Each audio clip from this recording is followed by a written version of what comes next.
नमस्कार, welcome to Utkarsh classes. हम लोग बात कर रहे हैं भारत की भौगोलिक विशेषताएं और भारत की भौगोलिक विशेषताओं में हम अध्ययन कर रहे हैं भारत की अवस्थिति एवं विस्तार की। तो देखिए, कल भी हम लोगों ने भारत की अवस्थिति और विस्तार के संबंध में जो प्रश्न पूछे जाते हैं उन प्रश्नों पर हम लोगों ने चर्चा की थी और आज हम उसी कड़ी को आगे बढ़ाते हैं और कुछ नए प्रश्न जो हमसे एग्जाम पॉइंट ऑफ व्यू से पूछे जा सकते हैं भारत की अवस्थिति एवं विस्तार से, उन पर हम लोग बात करने वाले हैं। तो देखिए, शुरू करते हैं आज के प्रश्नों की शुरुआत से कि किस तरह से प्रश्न बनते हैं। और कल एक आपका कमेंट था कि सर प्रश्न बहुत कम है। देखिए, कल तो हमारी शुरुआत थी और हर एक प्रश्न में कम से कम 3 से 4 प्रश्न छिपे हुए होते हैं। तो यदि हम 15 प्रश्न करते हैं तो लगभग जो है 50 से 60 प्रश्नों तक हम लोग पहुंच रहे। तो हम कोशिश करेंगे ज्यादा से ज्यादा प्रश्न करने की। तो शुरुआत करते हैं आज के प्रश्न की। क्षेत्रफल की दृष्टि से भारत का विश्व में स्थान है। ए 5वां, बी 7वां, सी 9वां और डी 3रा। आपको बताना है क्षेत्रफल की दृष्टि से भारत का विश्व में कौन सा स्थान है। तो देखिए, सबसे बड़ा विश्व में जो है वह है रूस, उसके बाद कनाडा,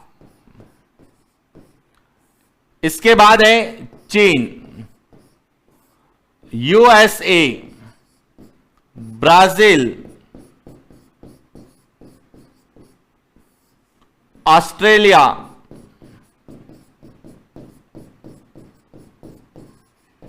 और उसके बाद किसका नंबर आता है?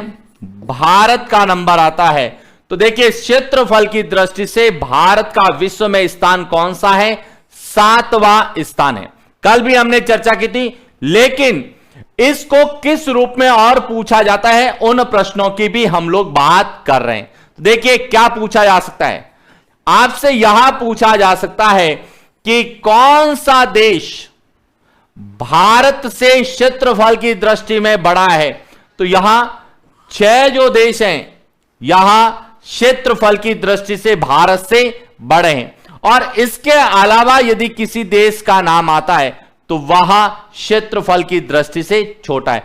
इसीलिए केवल हमें संख्या याद नहीं रखनी है कि 7वां नंबर है, लेकिन 7 में से 6 बड़े कौन से हैं और 7वां भारत के बाद में छोटे कौन से, यह भी हमें पता होना चाहिए। क्लियर हो गया? अब दूसरा यहां से एक और प्रश्न बनता है। क्या प्रश्न बनता है?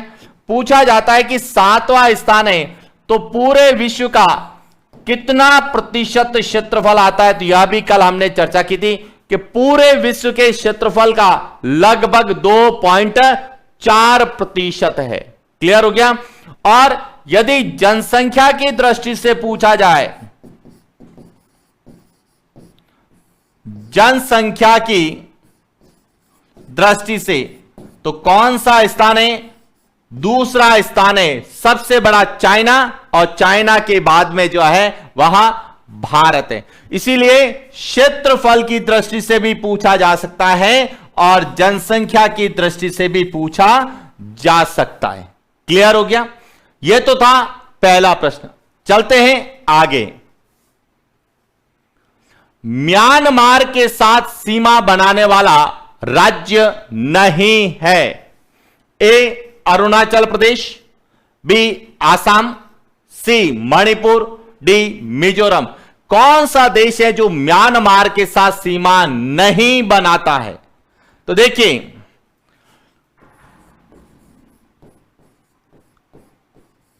म्यांमार के साथ भारत की लगभग 1643 किलोमीटर अंतरराष्ट्रीय सीमा लगती है। पहले तो आपको यह पता होना चाहिए कि म्यांमार के साथ कितनी सीमा लगती है। तो 1643 किलोमीटर। यदि हम देखिए बात करें तो इस तरीके से जो है सीमा कहां है, इसमें यहां पर है अरुणाचल प्रदेश, अरुणाचल प्रदेश बनाता है एक तो, उसके बाद है नागालैंड, नागालैंड के बाद में मणिपुर, और मणिपुर के बाद में मिजोरम। 4 जो है राज्य म्यांमार के साथ सीमा बनाते हैं। सभी का उत्तर सही आ रहा है कि असम जो है वह म्यांमार के साथ सीमा नहीं बनाता है। क्लियर हो गया? अब देखिए, यही प्रश्न दूसरे तरीके से पूछा जाता है। कैसे पूछा जाता है, ध्यान रखना। जब हम आगे पढ़ेंगे तो यहां पर एक दर्रा है, इस दर्रे का नाम है तुज्जू दर्रा। कौन सा दर्रा है? तुज्जू दर्रा। किस राज्य में है? मणिपुर में। तो देखिए, प्रश्न पूछा जाएगा कि भारत से, कहां से? भारत से म्यांमार, भारत से म्यांमार जाने का मार्ग कौन सा है? भारत से म्यांमार जाना है तो कौन सा दर्रा पार करना पड़ेगा? तुज्जू दर्रा पार करना पड़ेगा। यह ध्यान रखना, यहां प्रश्न पूछा जा सकता है आप लोगों से कि भारत और म्यांमार के मध्य कौन सा दर्रा है? तुज्जू दर्रा है। क्लियर है? और कौन सा राज्य सीमा बनाता है? तो 4 राज्य सीमा बनाते हैं।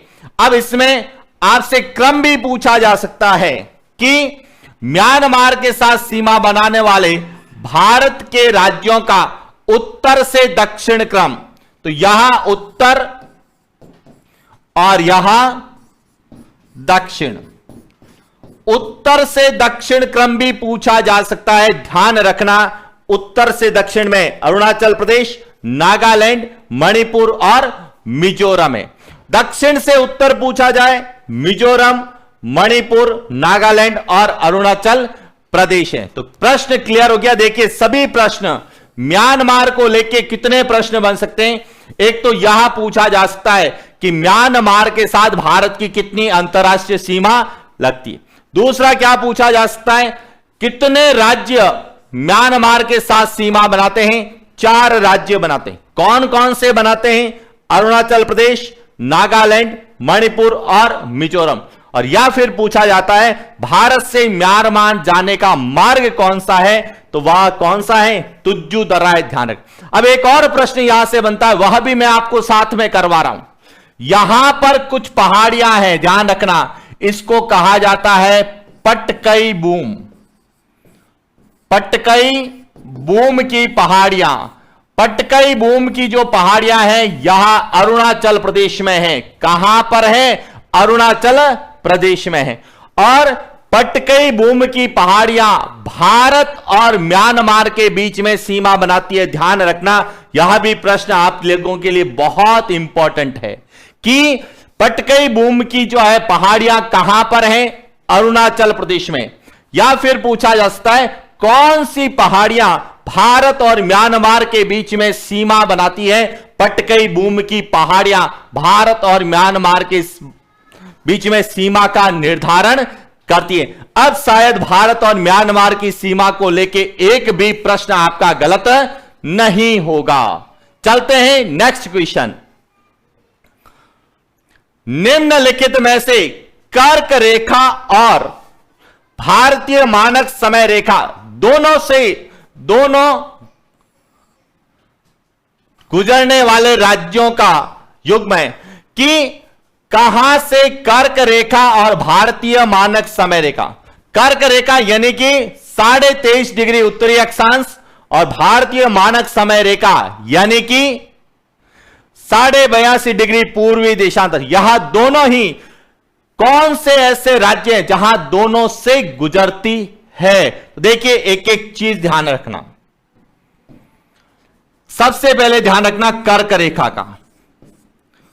कर्क रेखा के बारे में हमने पढ़ा, कितने राज्यों से गुजरती है? 8 राज्यों से गुजरती। कहां से? गुजरात, राजस्थान, मध्य प्रदेश, छत्तीसगढ़, झारखंड, पश्चिम बंगाल, उसके बाद त्रिपुरा और अंत में मिजोरम। 8 राज्यों से। क्लियर? और ध्यान रखना, यह तो कर्क रेखा, दूसरी कौन सी है? भारतीय मानक समय रेखा। भारतीय मानक समय रेखा कितने राज्यों से गुजरती है? 5 राज्यों से गुजरती है। कौन कौन से हैं?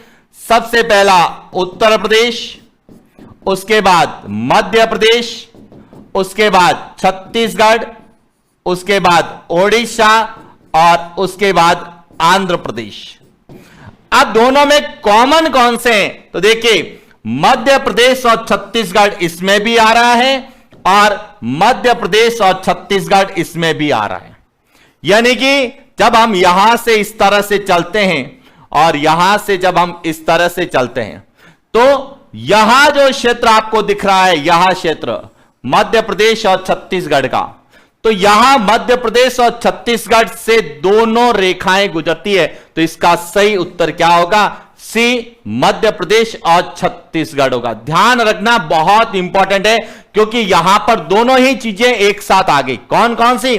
भारतीय मानक समय रेखा भी पूछ ली है और उन्होंने भारत की कर्क रेखा को भी पूछ लिया है। क्लियर हो गया? तो यह युग्म के रूप में पूछा जा सकता है। चलते हैं नेक्स्ट क्वेश्चन।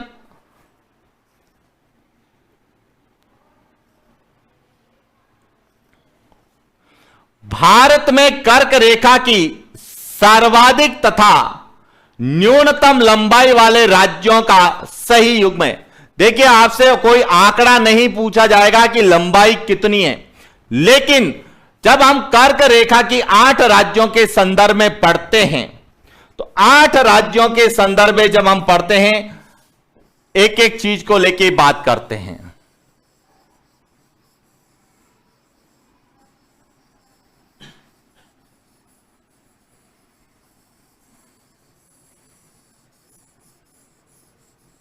यहां भारत का मैप और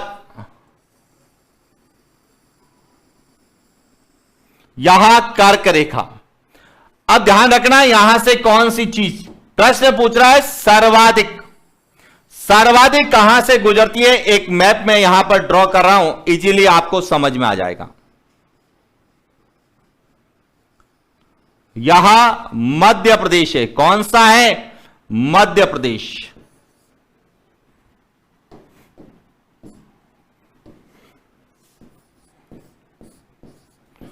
तो देखिए, ध्यान रखना, कर्क रेखा भारत के 8 राज्यों से गुजरती है, लेकिन सबसे ज्यादा कहां से गुजरती है, यानी सबसे ज्यादा लंबाई कहां पर है? मध्य प्रदेश में। क्लियर हो गया?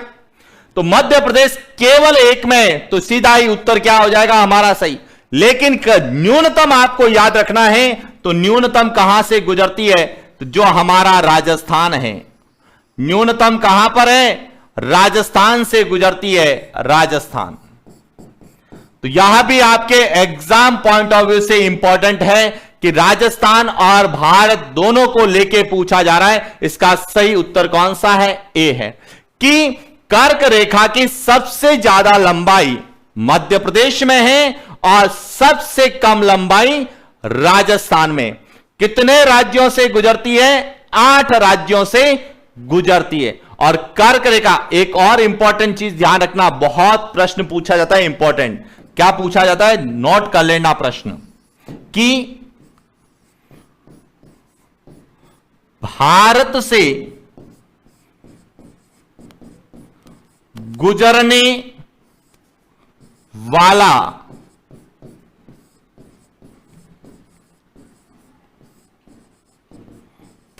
मुख्य अक्षांश कौन सा है? कई बार यह सीधा ही पूछ लेगा कि भारत से गुजरने वाला मुख्य अक्षांश कौन सा है। तो देखिए, भारत से गुजरने वाला मुख्य अक्षांश है कर्क रेखा, या फिर इसको हम क्या लिखते हैं? 23.5 डिग्री उत्तरी अक्षांश। गलती मत कर देना, ध्यान रखना, 23.5 डिग्री उत्तरी अक्षांश को ही हम क्या कहते हैं? कर्क रेखा कहते हैं। क्योंकि स्टूडेंट गलती से 23.5 डिग्री दक्षिणी अक्षांश कई बार कर लेके आता है। 23.5 डिग्री दक्षिणी अक्षांश जो है वह मकर रेखा कहलाती है। और मुख्य रूप से ध्यान रखना, मुख्य अक्षांश है वह 6 अक्षांश हम पढ़ते हैं। एक तो 7 पढ़ते हैं, उत्तरी ध्रुव और दक्षिणी ध्रुव, आर्कटिक वृत्त और अंटार्कटिक वृत्त, कर्क रेखा और मकर रेखा और भूमध्य रेखा। अब जिसका संबंध भारत और राजस्थान से है उस मुख्य अक्षांश के बारे में आपको बहुत अच्छे से पता होना चाहिए, और इसीलिए कर्क रेखा को लेकर प्रश्न बहुत बार एग्जाम में पूछा जाता है। अब देखिए, कई कह रहे हैं कि सर लंबाई, तो कर्क रेखा की लंबाई का उल्लेख किसी भी किताब में नहीं है और नहीं आज तक पूछा गया है, केवल क्योंकि यह काल्पनिक रेखा है। क्या है? काल्पनिक रेखा है, ध्यान रखना। चलते हैं आगे। बहुत इंपॉर्टेंट प्रश्न है, ध्यान रखना, बहुत important, exam point of view से शानदार जो है प्रश्न है। अब उत्तर आपको बताना है कि ग्रीनविच समय एवं भारतीय मानक समय में संबंध है, कि ग्रीनविच समय और भारतीय मानक जो समय उसमें क्या संबंध है। ए, ग्रीनविच समय भारतीय मानक समय से आगे है। बी, ग्रीनविच समय भारतीय मानक समय के समान है। सी, ग्रीनविच समय भारतीय समय से पीछे है। और डी, इनमें से कोई नहीं। इसका उत्तर आपको बताना है। फिर मैं आपको एक फ्लो चार्ट से बताता हूं कि किस तरह से समय की गणना की जाती है।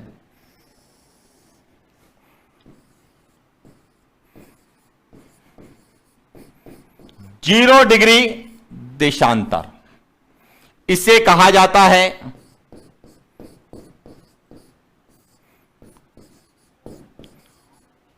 ग्रीनविच रेखा, जो कि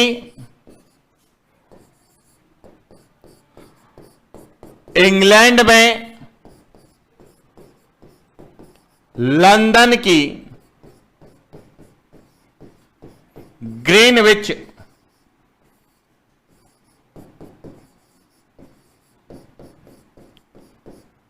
वेधशाला से गुजरती है, इसीलिए हम इसे ग्रीनविच रेखा कहते हैं। दूसरी ध्यान रखना, कौन सी? भारतीय मानक समय रेखा। यह भारतीय मानक समय रेखा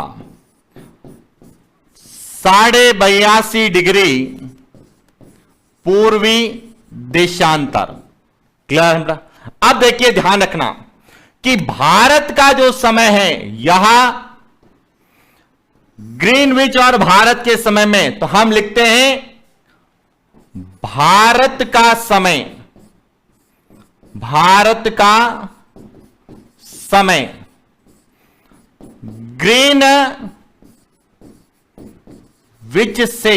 ग्रीनविच समय से 5 घंटे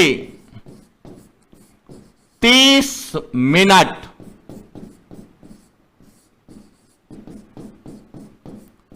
इस तरह से हम लोग पढ़ते हैं कि भारत का समय जो है वह ग्रीनविच से 5 घंटे 30 मिनट आगे है। क्लियर हो गया? अब प्रश्न क्या पूछ रहा है कि ग्रीनविच समय भारतीय मानक समय से आगे है क्या? समझना, जैसे यहां पर 12 बजे हैं, क्या कितने बजे? 12 बजे हैं, तो यहां पर कितने बजेंगे? 12 और 5 17 बजकर 30 मिनट यहां पर होंगे। 5.5 घंटे आगे कर दिया। अब देखिए, ग्रीनविच समय भारतीय मानक समय से आगे है क्या? नहीं है, ध्यान रखना। ग्रीनविच समय आगे नहीं है, भारत का जो समय है वह ग्रीनविच से आगे है। तो इसीलिए ग्रीनविच समय भारतीय मानक समय से क्या है? पीछे है, उल्टा पूछा गया है। जैसा हम पढ़ते हैं यहां, इसको पढ़ते हैं कि भारत का जो समय है वह ग्रीनविच से 5.5 घंटे आगे है, लेकिन प्रश्न पूछ रहा है कि ग्रीनविच समय भारत के समय से क्या होगा? 5.5 घंटे पीछे होगा। ध्यान रखना, बहुत इंपॉर्टेंट प्रश्न है। भारत का समय आएगा तो हम लिखेंगे आगे, भारत का समय आएगा तो क्या आएगा, आगे। और ग्रीनविच समय के संदर्भ में पूछेंगे तो ग्रीनविच समय वो भारतीय मानक समय से क्या है, पीछे है, इसीलिए यहां उत्तर सी है। क्योंकि कई स्टूडेंट इसको गलती से ए कर देते हैं, क्या, क्योंकि उन्होंने रट रखा होता है कि भारत का समय ग्रीनविच से आगे। सही है कि भारत का समय ग्रीनविच से 5.5 घंटे आगे है, लेकिन प्रश्न के अनुसार क्या है कि ग्रीनविच समय भारत के समय से आगे होगा या पीछे, तो ग्रीनविच समय भारतीय मानक समय से क्या होगा, पीछे होगा। ध्यान रखना यह प्रश्न बहुत इंपॉर्टेंट है, क्योंकि प्रश्न वही है जो हम पढ़ते हैं, लेकिन लैंग्वेज ऐसी लिखते हैं कि स्टूडेंट गलती करे और गलती करके कंपटीशन से बाहर होता जाए। तो ध्यान रखना, बहुत इंपॉर्टेंट प्रश्न है। ग्रीनविच और भारतीय समय में पूछा, क्योंकि देखिए प्रश्न में भी क्लियर कर रखा है कि ग्रीनविच और भारतीय मानक समय में संबंध बताइए। प्रश्न में पहले ही क्लियर कर रखा है कि ग्रीनविच का भारतीय मानक समय के साथ क्या संबंध है, तो ग्रीनविच समय वो भारतीय मानक समय से क्या होगा, पीछे होगा, और इसीलिए हम उन्हें पश्चिमी देश कहते हैं। ध्यान रखना। चलते हैं आगे। पंबन द्वीप स्थित है, ए भारत एवं मालदीव के मध्य, बी भारत एवं म्यांमार के मध्य, सी भारत एवं बांग्लादेश के मध्य, डी भारत एवं श्रीलंका के मध्य। अब पंबन द्वीप कहां पर है, तो इसका एक सीधा सा मैप बना देते हैं, बहुत अच्छा सा मैप, इजीली आपको समझ में आ जाए।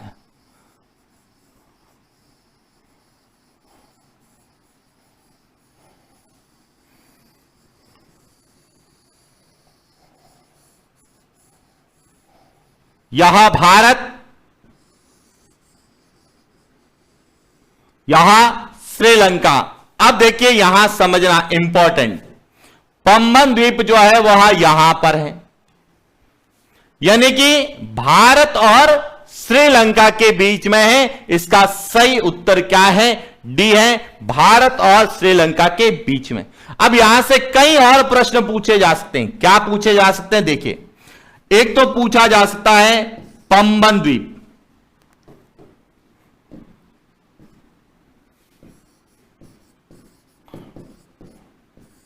पंबन द्वीप पूछा जाए तब भी उत्तर हमारा यही होगा। कई जगह लिखा जाता है आदम ब्रिज, आदम ब्रिज भी पूछा जाए तब भी उत्तर यही होगा। एडम ब्रिज भी पूछा जा सकता है, राम सेतु भी पूछा जा सकता है। तो यहां सभी जो है यहां भारत और श्रीलंका के मध्य है। और इंपॉर्टेंट चीज यहां पर ध्यान रखना, यहां पे एक और चीज है जो एग्जाम में बहुत बार आती है, जिसे हम क्या कहते हैं, पाक स्टेट। यह भी कई बार पूछा जाता है, पाक स्टेट या पाक जल संधि, या इसे पूछा जाता है पाक जल डमरू मध्य। यहां भी किसके मध्य है, भारत और श्रीलंका के मध्य है। तो द्वीप को लेके भी पूछा जा सकता है और जल संधि को लेके भी पूछा जा सकता है। क्लियर है? आगे चलते हैं, नेक्स्ट क्वेश्चन।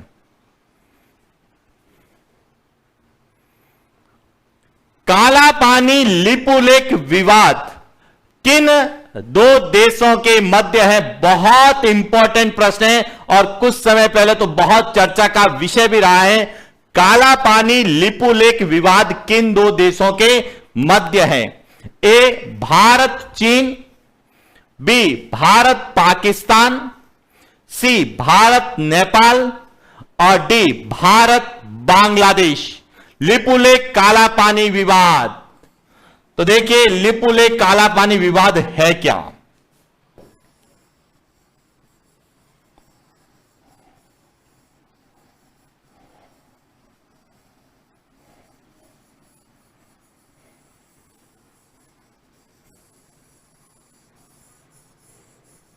यहां भारत। अब देखिए यहां पे समझना, यहां पर एक दर्रा है, इस दर्रे का नाम है लिपुलेख दर्रा। कौन सा दर्रा है? लिपुलेख दर्रा है। और इस दर्रे से भारत और चीन के मध्य क्या होता है? व्यापार होता है। ध्यान रखना, लिपुलेख दर्रा यहां उत्तराखंड राज्य में है। कहां पर है? उत्तराखंड राज्य में है। और इस दर्रे से भारत और चीन के मध्य क्या होता है? व्यापार होता है। क्लियर हो गया?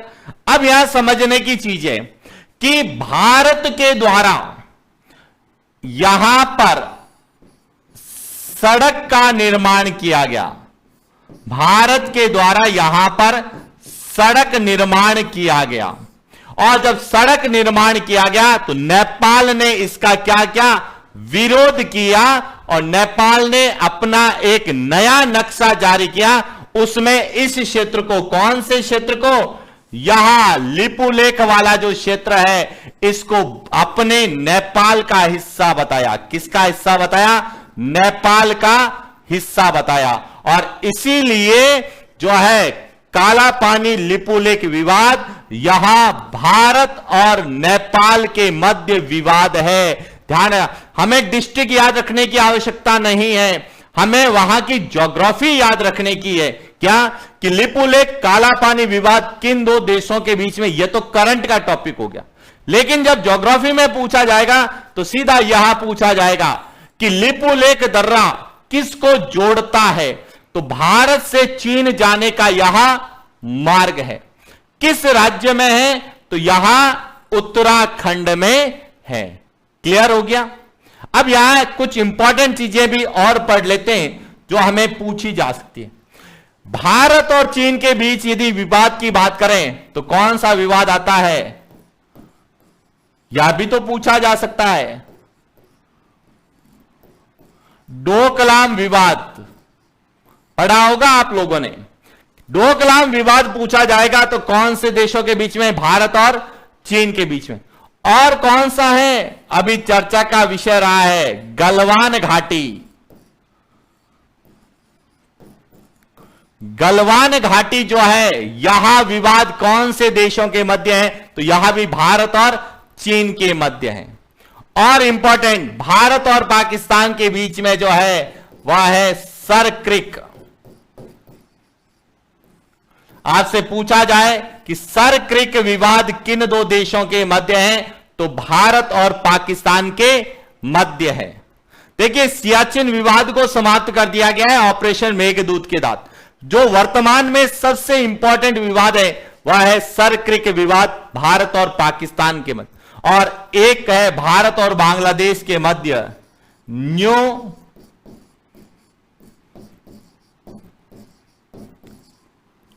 एक तो है न्यू मूर विवाद, यहां भारत और बांग्लादेश के मध्य है। और बांग्लादेश के मध्य है तिस्ता।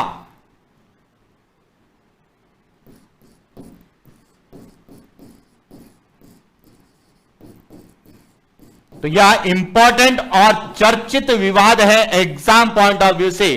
तो कई बार तो आपको विवाद पूछा जाएगा और हो सकता है विवाद नहीं पूछ के वहां की ज्योग्राफी पूछा जाए। देखिए कैसे पूछी जाती है। अब आपसे पूछा जाए कि डोकलाम क्षेत्र भारत में कहां पर है? डोकलाम क्षेत्र भारत में कहां पर है? तो सामान्यतः स्टूडेंट का जवाब क्या होगा कि डोकलाम जो है यहां सिक्किम में। किस राज्य में है? सिक्किम राज्य में। या तो पॉलिटिकल के हिसाब से, लेकिन यहां ध्यान रखना डोकलाम जो क्षेत्र है यहां कौन सी घाटी में है? तो यहां चुंबी घाटी में। कहां पर है? चुंबी घाटी। और किस राज्य में है? सिक्किम में। तो आपको डोकलाम क्षेत्र पूछा जा सकता है कि डोकलाम क्षेत्र जो है भारत और चीन के बीच में विवादित है, वहां किस घाटी में है? तो वहां चुंबी घाटी में है। 3 बीघा गलियारा भी यदि करें, 3 बीघा कॉरिडोर या 2.5 गज गलियारा यहां भारत और बांग्लादेश के बीच में है।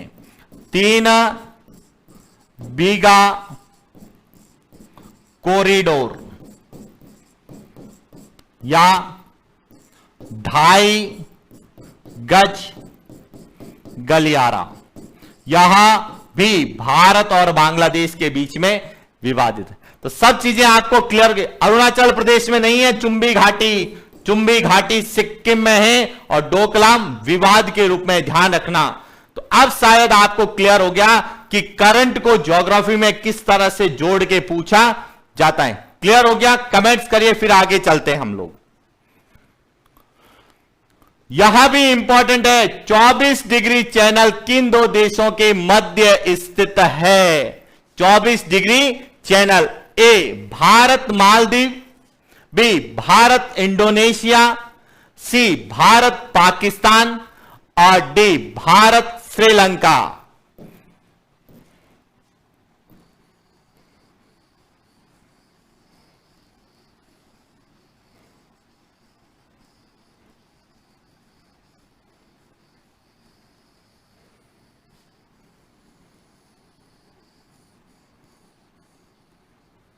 यहां भारत का है। अब देखिए 24 डिग्री चैनल गुजरे, 24 डिग्री चैनल का मतलब क्या है? 24 डिग्री चैनल, 24 डिग्री चैनल का तात्पर्य है 24 डिग्री उत्तरी अक्षांश, उत्तरी अक्षांश।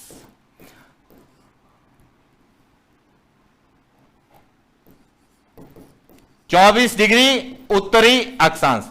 अब 24 डिग्री उत्तरी अक्षांश कहां से गुजरेगा? यहां से गुजरेगा, यानी कि कर्क रेखा के दक्षिण में होगा। तो जो 24 डिग्री उत्तरी अक्षांश यहां है, उत्तरी अक्षांश। अब यहां पर कौन सा देश आएगा?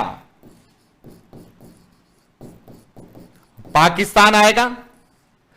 तो भारत और पाकिस्तान में गुजरात की सीमा को लेके, जिसको हम कहते हैं सरक्रिक विवाद, क्या बोलते हैं? सरक्रिक विवाद, सरक्रिक विवाद या 24 डिग्री चैनल यहां भारत और पाकिस्तान के मध्य है। ध्यान रखना, इसका सही उत्तर है ए, कि भारत और 24 डिग्री चैनल किन दो देशों के मध्य है? भारत और पाकिस्तान के मध्य है। एक तो यह ध्यान रखना। अब एक और इंपॉर्टेंट चीज यहां से, यदि आपसे पूछा जाए भारत और मालदीव के मध्य, तो हम पढ़ते हैं 8 डिग्री चैनल। भारत और मालदीव के मध्य कौन सा है? 8 डिग्री चैनल है।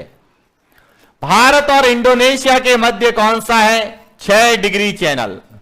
यहां रट के चले जाना चैनल्स कि 6 डिग्री चैनल भारत और इंडोनेशिया के मध्य, 8 डिग्री चैनल भारत और मालदीव के मध्य, और भारत और श्रीलंका के मध्य क्या है? पाक स्टेट, पाक स्टेट, जिसकी हम चर्चा कर चुके हैं। क्लियर हो गया? तो यहां भी हमारे एग्जाम पॉइंट ऑफ व्यू से इंपॉर्टेंट प्रश्न है, बहुत बहुत इंपॉर्टेंट प्रश्न है। चलते हैं आगे।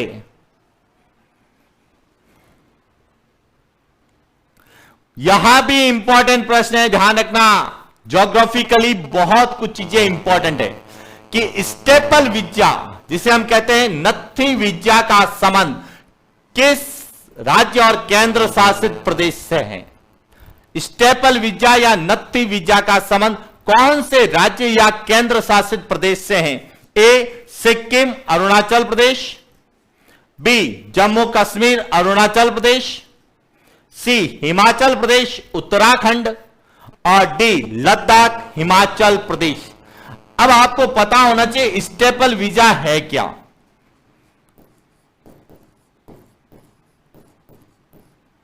स्टेपल वीजा यहां चीन द्वारा जारी विशेष वीजा है, विशेष वीजा चीन के द्वारा यह जारी किया गया विशेष वीजा है, और यह भारत के जम्मू कश्मीर और अरुणाचल प्रदेश, जम्मू कश्मीर और अरुणाचल प्रदेश के जो निवासी हैं उनको यहां वीजा दिया जाता है। तो इसलिए इसका सही उत्तर क्या होगा? बी होगा कि स्टेपल वीजा का संबंध किससे है? तो स्टेपल वीजा यह चीन के द्वारा दिया जाता है। ध्यान रखना, देश पूछा जाता है तो चीन, और भारत में यहां किसको जारी होता है? तो जो जम्मू कश्मीर और अरुणाचल प्रदेश हैं उन देशों, उन राज्यों के निवासियों को यह जारी किया जाता है। अब यहां ध्यान रखना, यहां जारी क्यों किया जाता है? तो इसके पीछे कारण है कि चीन जो है वहां अरुणाचल प्रदेश को तिब्बत का भाग मानता है। किसका? तिब्बत का। और तिब्बत जो है चीन का भाग है, इसीलिए अरुणाचल प्रदेश के 2 खिलाड़ियों को चैंपियनशिप में जाने से इसलिए रोक दिया गया क्योंकि उनको स्टेपल वीजा नहीं दिया गया था। तो यह करंट के इश्यू है, और करंट के इश्यू होने के कारण वहां हमें क्षेत्र पूछता है कि स्टेपल वीजा का संबंध किससे है? तो देश पूछा जाए तो चीन, और राज्य पूछा जाए तो जम्मू कश्मीर और अरुणाचल प्रदेश। क्लियर? अब कह रहे हैं कि सर क्यों दिया जाता है? तो मैंने आपको बताया कि अरुणाचल प्रदेश और जम्मू कश्मीर का जो अक्साई चीन का भाग है, वहां जो है वहां चीन अपना अंग मानता है, अरुणाचल प्रदेश को तिब्बत का भाग मानता है। सही कह रहे हैं। यह प्रश्न कभी आप लोगों ने नहीं पढ़े क्योंकि यह हमारी ज्योग्राफी से संबंधित तो नहीं है, यह करंट इश्यू के हैं, लेकिन ज्योग्राफी के साथ हमें पूछे जाते हैं। चलते हैं आगे। निम्नलिखित में से वास्तविक नियंत्रण रेखा अलग करती है? ए, भारत तथा पाक अधिकृत कश्मीर को, बी, भारत तथा चीन को, सी, भारत तथा अक्साई चीन को, और डी, भारत तथा अफगानिस्तान को। आपको बताना है वास्तविक नियंत्रण रेखा किसको अलग करती है। देखिए, वास्तविक नियंत्रण रेखा को लिखते हैं LAC, line of actual control, LAC, और एक होती है LOC, लाइन ऑफ कंट्रोल। यहां 2 रेखाएं होती है, एक LAC और एक LOC। अब देखिए, ध्यान रखना, यहां जो मैप है यह वर्तमान भारत का मैप है, जिसमें यहां है POK, पाक अधिकृत कश्मीर, यहां है जम्मू कश्मीर, यहां है लद्दाख, और यहां है अक्साई चीन। और यह बहुत इंपॉर्टेंट प्रश्न है, यहां से कई प्रश्न आपके बनने वाले हैं। अब यहां से ध्यान रखना, यहां जो लाइन आपको दिख रही है कौन सी? यहां है LOC, लाइन ऑफ कंट्रोल। यहां भारत और पाक अधिकृत कश्मीर के मध्य है, यानी यहां पर तो क्या मिलेगी आपको? LOC, लाइन ऑफ कंट्रोल मिलेगी। और यहां जो रेखा दिख रही है आपको, यहां है LAC, जिसे कहते हैं line of actual control, LAC। तो इसका सही उत्तर क्या हो गया? सी, भारत और अक्साई चीन के मध्य LAC है। एक प्रश्न कर रहे हैं कि सर लद्दाख है क्या सर स्टेबल वीजा में? अरे लद्दाख तो अब बना है, पहले तो जम्मू कश्मीर का ही तो भाग था। लद्दाख तो अब जो है केंद्र शासित प्रदेश बनाया गया है पिछले 2 सालों में, तो इसीलिए वर्तमान संदर्भ में लद्दाख भी होगा, क्योंकि अब लद्दाख का यह जो भाग है यह अक्साई चीन वाला, यह चीन का भाग है, इसीलिए लद्दाख वर्तमान में शामिल है। लेकिन हमें केंद्र शासित प्रदेश और राज्य में अरुणाचल प्रदेश और जम्मू कश्मीर ज्यादा पूछा जाता। अब यह प्रश्न क्यों इंपॉर्टेंट है, यह चीज ध्यान रखना, क्योंकि देखिए हमने अभी पढ़ा गलवान घाटी, यहां है गलवान घाटी, ध्यान रखना, यहां गलवान घाटी, तो गलवान घाटी जो है लद्दाख में है और यह अक्साई चीन और लद्दाख के मध्य है, ध्यान रखना। इसी तरह से यहां पर एक झील है, वह झील ज्यादा इंपॉर्टेंट है ज्योग्राफी की दृष्टि से। इस झील का नाम है पोंगांग शो। यहां इंपॉर्टेंट है, ध्यान रखना, पोंगांग शो। यहां एक झील है, कैसी? नमकीन झील है, खारे पानी की नमकीन झील। और जो नमकीन झील जो पोंगांग शो है, यहां लद्दाख में है। कहां पर है? लद्दाख में है। और यह झील जो है LAC के बीच में स्थित है। कहां पर है? इसमें आपने एक मूवी देखी होगी 3 इडियट्स, और 3 इडियट्स में जो सबसे लास्ट का जो सीन होता है वह इसी झील का होता है। और इसीलिए यहां से इंपॉर्टेंट प्रश्न बन सकता है कि पोंगांग सो या पोंगांग झील कहां पर है? तो लद्दाख में है। पहला पॉइंट क्लियर। किन 2 देशों के बीच में है? तो भारत और चीन, भारत यानी लद्दाख और अक्साई चीन के बीच में है। और यहां एक जो झील है वहां LAC line of actual control पर है। और इसीलिए यहां इंपॉर्टेंट चीज है, ध्यान रखना, क्योंकि गलवान घाटी यह भी एग्जाम पॉइंट ऑफ व्यू से इंपॉर्टेंट था। पोंगांग सो झील भी आपसे पूछी जा सकती है कि पोंगांग सो झील सुमेलित करने में कि कहां पर है, तो यह ध्यान रखना। और यहां जो है LAC या पाक अधिकृत और कश्मीर को अलग करता है। अब देखिए, भारत और चीन पूछा जाता है तो हम कहते हैं मेक मोहन रेखा है। कौन सी है? भारत और चीन के मध्य मेक मोहन रेखा है, जो अरुणाचल प्रदेश के लिए। और भारत और अफगानिस्तान के मध्य डूरंड रेखा है। कौन सी रेखा है? डूरंड रेखा है। तो यह सब पूछा जा सकता है, डूरंड रेखा कहां पर है, मेक मोहन रेखा किनको अलग करती है, LAC किनको अलग करती है, और LOC किसको अलग करती है।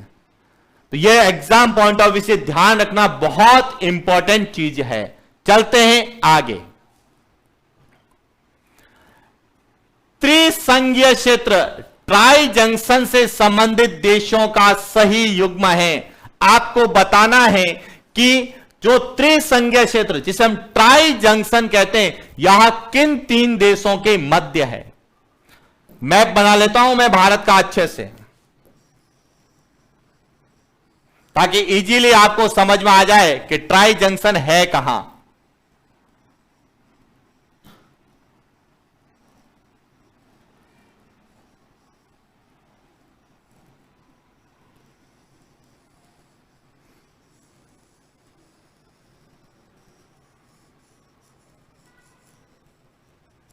ये एकदम नए प्रश्न है, सब बहुत इंपॉर्टेंट है, ठीक है ना। देखिए, यहां जो है त्रिसंघीय क्षेत्र, 3 संघ का मतलब है भारत, एक तो भारत होगा, दूसरा चीन होगा, और तीसरा जो देश है वह कौन सा है? भूटान। भारत, चीन और भूटान का जो यह क्षेत्र है, यहां जो क्षेत्र कहलाता है त्रिसंघीय क्षेत्र। इसका सही उत्तर कौन सा है? सी है। भारत, चीन और भूटान के मध्य त्रिसंघीय क्षेत्र। पहला पॉइंट तो क्लियर हो गया। अब यहां से इंपॉर्टेंट प्रश्न बनता है। क्या प्रश्न बनता है? यह भी ध्यान रखना कि यहां जो हमारा सिक्किम है, यहां हमारा सिक्किम भाग है, और इसके बाद यहां है भूटान। यहां ध्यान रखना, यहां से क्या प्रश्न बनते हैं। यहां भूटान है, यहां सिक्किम है, और यहां पर क्या है? चीन है। तो अब त्रिसंघीय क्षेत्र तो आपको क्लियर हो गया होगा। त्रिसंघीय क्षेत्र कहां पर है? यहां पर है, जहां पर 3 देशों की सीमाएं आपस में मिलती है। किसकी? भारत, चीन और भूटान की सीमाएं मिलती है, उसे हम त्रिसंघीय क्षेत्र कहते हैं। अब यहां से इंपॉर्टेंट प्रश्न क्या बनता है? देखिए, प्रश्न बनता है कि त्रिसंघीय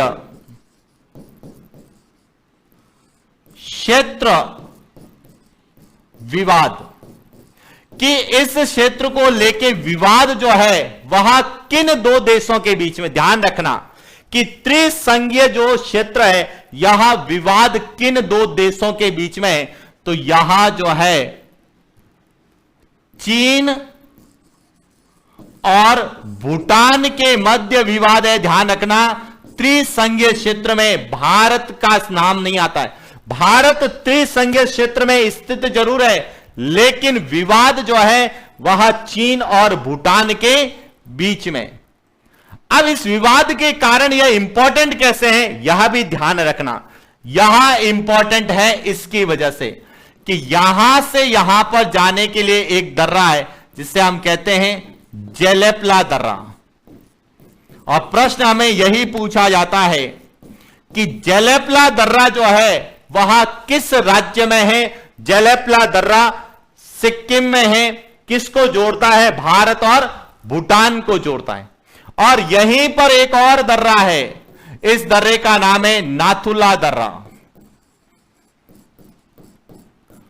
नाथुला दर्रा जो कि सिक्किम राज्य में भारत और चीन को जोड़ता है। और यह ध्यान रखना, ये दर्रे दोनों ही एग्जाम पॉइंट ऑफ व्यू से इंपॉर्टेंट है। और इसी में यहां पर यहां जो है यह है डोकलाम। कौन सा है, डोकलाम क्षेत्र। और यह कहां पर स्थित है, चुंबी घाटी में स्थित है। इंपॉर्टेंट है, ध्यान रखना, डोकलाम क्षेत्र कौन सी घाटी में है, चुंबी घाटी में। एक ही साथ कितने सारे प्रश्न आपके क्लियर हो गए। दर्रों का प्रश्न पूछा जाए तो क्लियर हो सकता है, त्रिसंघीय क्षेत्र विवाद पूछा जाए तो क्लियर हो सकता है, जेलेपला दर्रा पूछा जाए तो क्लियर है, नाथुला दर्रा क्लियर है, डोकलाम क्षेत्र क्लियर है, और चुंबी घाटी वहां भी आपकी क्लियर है। और इस प्रश्न का सही उत्तर क्या है, सी सही उत्तर है। एक बार कमेंट्स करिए कि ये प्रश्न आपको समझ में आ रहे हैं या नहीं आ रहे हैं। फिर चलते हैं नेक्स्ट क्वेश्चन।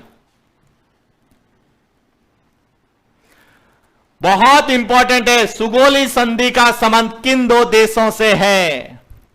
सुगोली संधि का संबंध किन दो देशों से है। ए भारत चीन, बी भारत पाकिस्तान, सी भारत बांग्लादेश, और डी भारत नेपाल।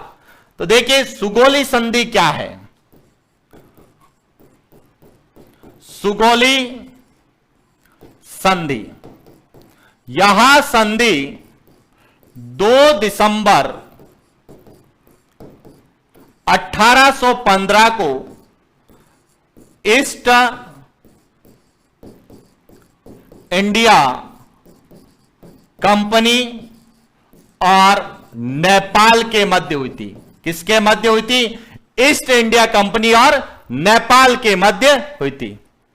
और यहां संधि जो है यहां 4 मार्च 1816 में लागू हुई। यहां तो क्या हुए थे, हस्ताक्षर हुए थे इस संधि पर, और यह लागू हुई थी 4 मार्च 1816 को। और जब 4 मार्च 1816 को यह लागू हुई तो 1923 में इस संधि का नाम चेंज कर दिया गया। इसे कहा गया सतत शांति और मैत्री संधि। यहां ध्यान रखना इंपॉर्टेंट है, आपसे पूछा जा सकता है कि सतत शांति और मैत्री संधि, यहां इसी सुगोली संधि को ही कहा जाता है। 1923 में इसको जो है नाम परिवर्तित कर दिया गया। और 1950 में, कब, 1950 में यह संधि भारत और नेपाल के मध्य हुई। क्योंकि 1948 में जब आजाद हुआ और 1950 में यह संधि जो है भारत सरकार के द्वारा मान ली गई, और इसीलिए यह भारत और नेपाल के बीच में है। और यह इसलिए इंपॉर्टेंट है क्योंकि सुगोली संधि का ही नेपाल ने अभी दिया था क्या, कि सुगोली संधि, भारत जो है सुगोली संधि का क्या कर रहा है, खंडन कर रहा है। और भारत जो है, नेपाल ने अपना नया नक्शा जारी किया था, उन्होंने इसी संधि को क्या अपनी आधार क्षेत्र बताया था। इसीलिए आपसे सुगोली संधि डायरेक्ट भी पूछा जा सकता है कि किन दो देशों के मध्य हुई, लेकिन सुगोली संधि से ज्यादा यह इंपॉर्टेंट है सतत शांति और मैत्री संधि का संबंध किससे है। चलते हैं आगे, नेक्स्ट क्वेश्चन।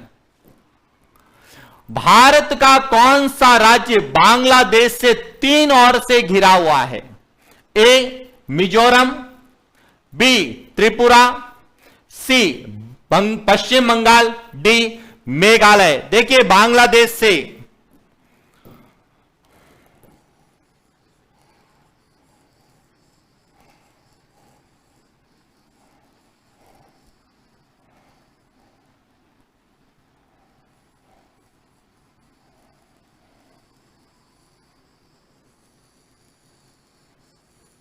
बांग्लादेश से देखिए, अब सबसे पहले तो बांग्लादेश है कहां? यहां पर है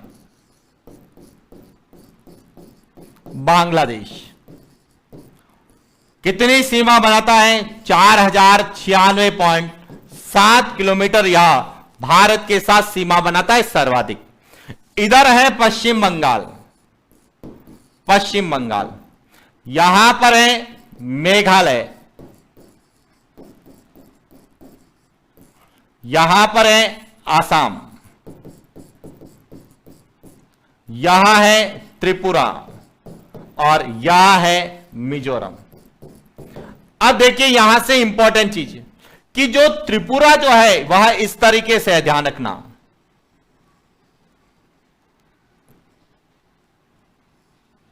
तो यहां जो त्रिपुरा है, इधर भी बांग्लादेश है, इधर भी बांग्लादेश है और इधर भी बांग्लादेश है, यहां बांग्लादेश। और राज्य कौन सा है? तो यहां राज्य है और यहां राज्य कौन सा है? त्रिपुरा है। तो इसका सही उत्तर क्या है? बी सही उत्तर है। अब यहां से ध्यान रखना, वेस्ट बंगाल नहीं है, वेस्ट बंगाल केवल एक ओर से गिरा हुआ है, अधिकतम 2 ओर से, क्योंकि यहां पर समुद्री सीमा है।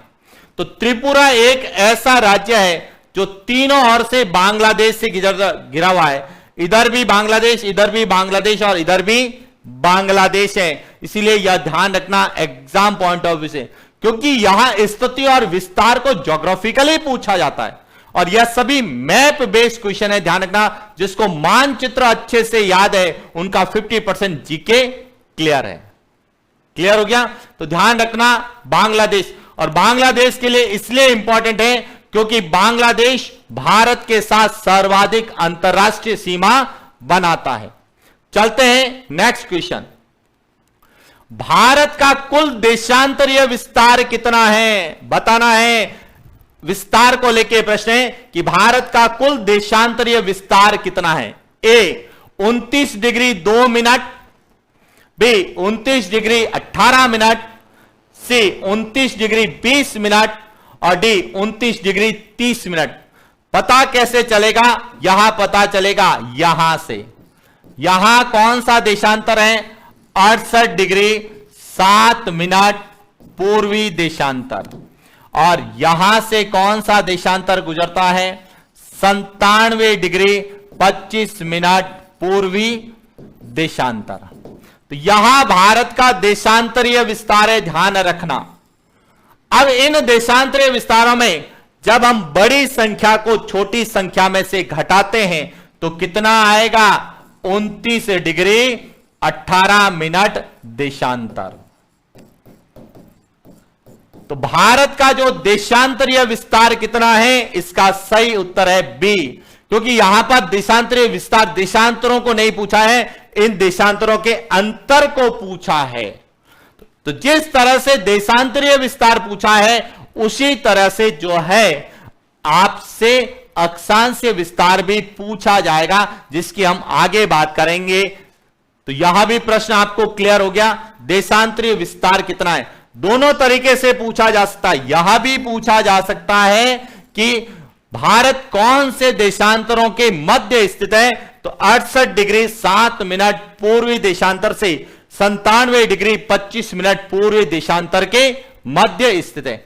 और विस्तार पूछा जाए तो दोनों का अंतर निकालना है, जो अंतर आएगा वह हमारा उत्तर सही होगा। चलते हैं नेक्स्ट क्वेश्चन। बहुत इंपॉर्टेंट प्रश्न है, ध्यान रखना आपके एग्जाम पॉइंट ऑफ व्यू से, कि भारत की स्थिति के संबंध में सत्य कथन है। कौन सा कथन सत्य है? फर्स्ट, 8 डिग्री 4 मिनट उत्तरी अक्षांश से 37 डिग्री 6 मिनट उत्तरी अक्षांश। तो देखिए हमने पढ़ा है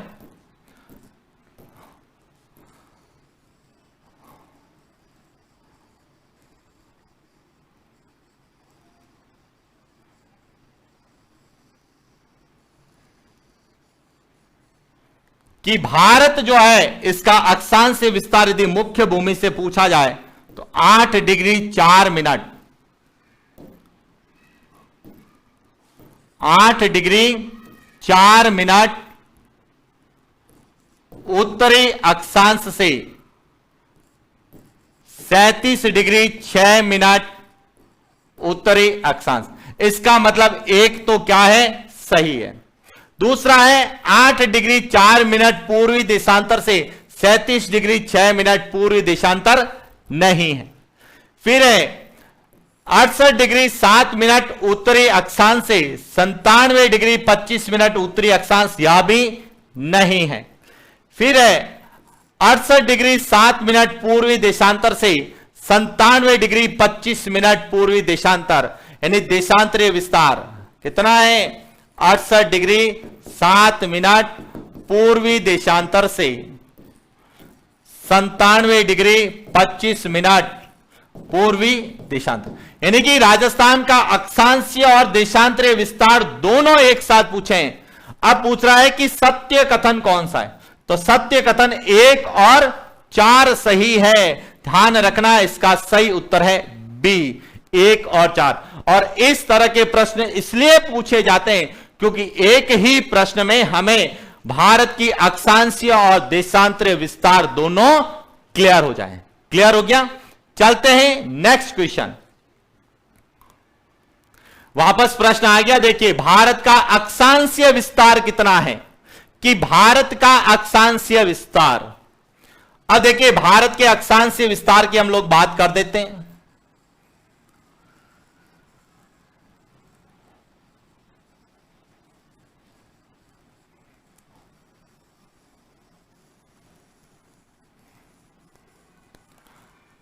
यहां से शुरू करें तो 8 डिग्री 4 मिनट उत्तरी अक्षांश से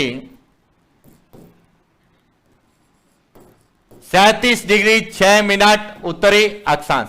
अब बड़ी संख्या में से छोटी संख्या को घटाएंगे तो 29 डिग्री 2 मिनट जो है वह आएगा। तो इसका सही उत्तर क्या है, ए। अक्षांशीय विस्तार में आएगा ए, और यहां हम पढ़ चुके हैं, यहां भारत का देशांतरीय विस्तार है। तो शायद दोनों ही चीजें आपकी क्लियर हो गई होगी कि देखिए भारत का अक्षांशीय और देशांतरीय विस्तार पूछा जा सकता है, भारत का और अक्षांशीय और देशांतरीय विस्तार का यहां भी भाग पूछा जा सकता है। अब यहां से एक और इंपॉर्टेंट चीज आती है, ध्यान रखना। सबसे इंपॉर्टेंट चीज है कि भारत की जो है यहां 29 डिग्री 18 मिनट, और यहां कितना है 29 डिग्री 2 मिनट। अब देखिए भारत की लंबाई और चौड़ाई लगभग क्या है, समान है। ध्यान रखना यह इंपॉर्टेंट है, पूछा जा सकता है कि भारत की लंबाई और चौड़ाई लगभग क्या समान मानी जाती है, इसलिए भारत की आकृति समचतुर्भुज के समान मानी जाती है। चतुर्भुज या समचतुर्भुज। यहां आपको बताना है कि सूर्य उदय का राज्य कहा जाता है। सूर्य उदय का राज्य किसे कहते हैं, ए अरुणाचल प्रदेश, बी नागालैंड, सी आसाम, डी मणिपुर।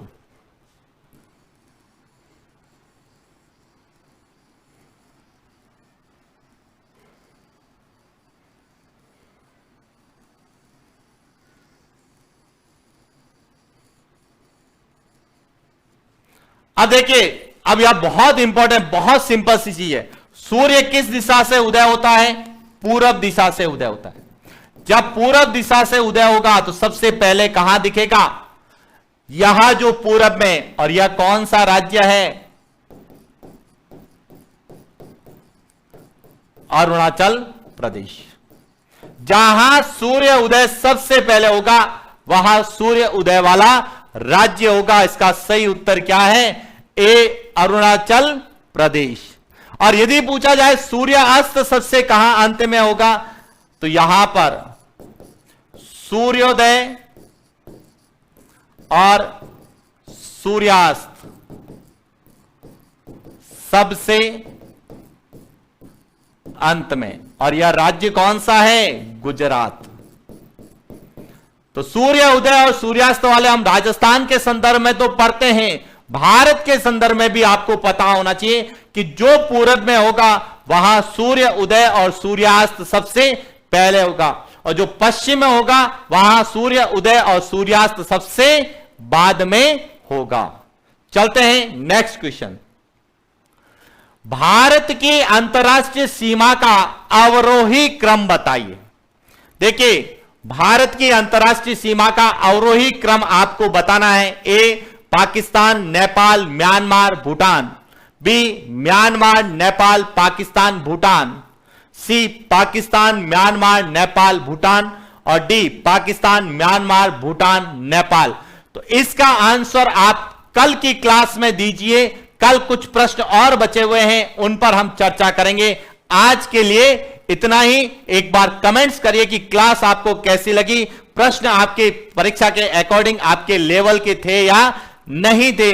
और कल हम कुछ प्रश्नों के साथ भारत के भौतिक प्रदेश की भी शुरुआत करने वाले हैं। आज के लिए इतना ही। Thank you.